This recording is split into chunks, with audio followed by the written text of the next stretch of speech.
Hey, it's Ty Screams, and I'm about to give you a recap of what happened on season 47, episode 7 of Survivor. There's congrats going around for everyone making the merge. Everyone is happy that Rome is gone, and Sol pulls Andy aside to do some damage control. Sol tells Andy that Sam was the person that said to put Andy's name down, and it makes Andy realize that Sam and Sierra may not have his back. Andy then aligns with Sol, with the target being his former Gata teammates. Andy is then up early reevaluating his game, and Genevieve joins him in the market for a new ally. They both see the upsides of no longer being singles in the game and plan to forge ahead as a duo and make some big moves. The next day, before the immunity challenge, there's some talk about how Teeny wishes an all-women's alliance, and Tiyana throws Gabe's name out there as a huge threat. For the immunity challenge, Jeff splits them into two teams where they all must hold a pole and balance a ball on a platform above their head as long as they can, all while balancing on a beam. The winning team gets immunity for their whole team and does not vote at tribal council, and the winner of the losing team gets individual immunity. Also, whoever is voted out does not make the jury. Jeff announces that the winning team also gets a nice barbecue back at camp.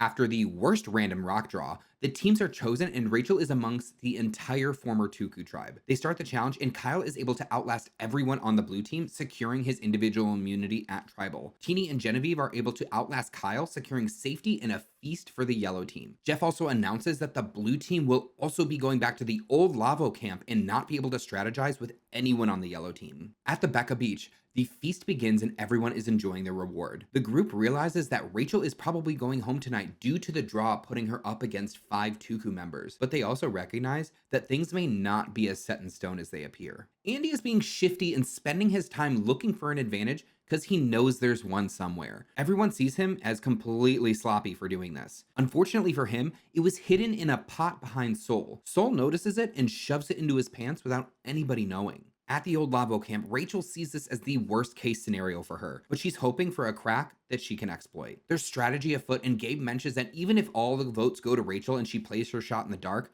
they just re-vote. But Tiyana also notices that they would be picked off if they don't take out one of their own Tuku members. Kyle agrees and they decide on Gabe. Tiyana then goes to Rachel and Rachel is on board, but they realize Caroline's actually the one they need to convince. Tiyana goes to Caroline and there's no immediate agreement to the plan, but Caroline provides a masterclass in persuasion and Tiyana realizes that maybe Rachel is the right vote for tonight. Sol finally gets a chance to look at the advantage he found and he gets to provide power to someone on the losing team. They can either choose to block someone's vote or they can give themselves safety but leave tribal council.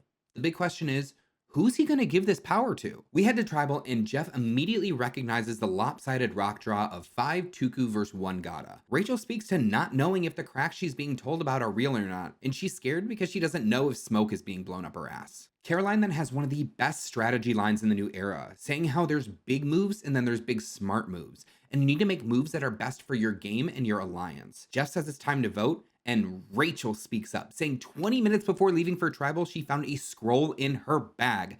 She reads the advantage and says that she has safety without power and she will be leaving tribal council and cannot be voted off. This prompts a secondary tribal session where Jeff asks what the hell just happened, calling out that Tuku is being forced to cannibalize itself. This causes a live tribal and everybody is getting out of their seats to discuss how the vote should go. The Tuku 5 then vote and the votes read are Gabe, Tiyana, Tiyana, and 3 is enough. Tiyana is rightfully shocked, seeing her dream of just making it to the jury get crushed. She walks out crying, not saying anything to them. What a whirlwind of an episode. Seriously, Sol finding that advantage truly changed the game right at the last moment. If he didn't find it, do you think Rachel would have gone home? Anyway, be sure to like, subscribe, and tune in next week for another recap of Survivor.